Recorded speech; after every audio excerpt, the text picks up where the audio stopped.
Genèse chapitre 20, nous voyons Abraham quitter Israël pour Guérar, le pays des Philistins, à cause de la crise qui frappait son pays. En d'autres termes encore, Abraham avait quitté la volonté parfaite de Dieu pour la volonté permissive, ce qui était un péché. Et Abraham, pour aggraver sa situation, ajoute à cela un mensonge prémédité, en disant à Sarah de se faire passer pour sa sœur. Mais malgré tout ça, Dieu dit quand même à Abimelech, si tu touches à la femme d'Abraham, je te tue. Mais Dieu, toi tu dis dans la Bible que je hais le mensonge et que l'âme qui pêche, c'est celle qui mourra. Mais pourquoi tu soutiens Abraham au lieu de soutenir Abimelech le juste? Abimelech est allé jusqu'à dire, Seigneur, pour Abraham, tu vas même tuer un pays d'innocents, un pays juste.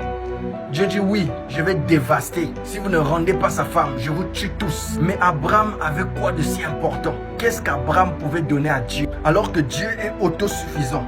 Il est Elohim, il vit par lui-même. Il y a un truc qu'Abimelech ne comprenait pas. C'est qu'Abraham était un Romains 8, verset 33. Un élu. Parce que quand Ananias et Saphira ont menti, Dieu les a frappés. Mais quand Abraham ment, Dieu le couvre. Et c'est pareil pour toi.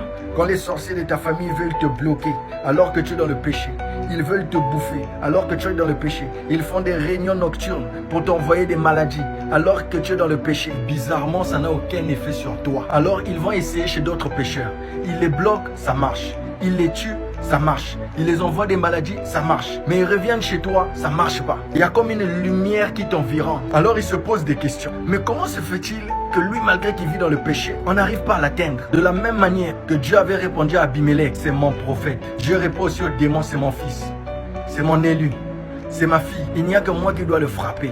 Alors rendez-le sa destinée, rendez-le sa vie, rendez-le sa santé, sinon je vous détruis tous. Alléluia. Ce n'est pas que j'encourage le péché, mais si tu es un élu, aucun péché ne peut permettre à Satan de t'atteindre. Et j'ai une bonne nouvelle pour toi. C'est Jean 10, le verset 28. Mes brebis sont dans ma main, ils ne périront jamais, je leur donne la vie éternelle.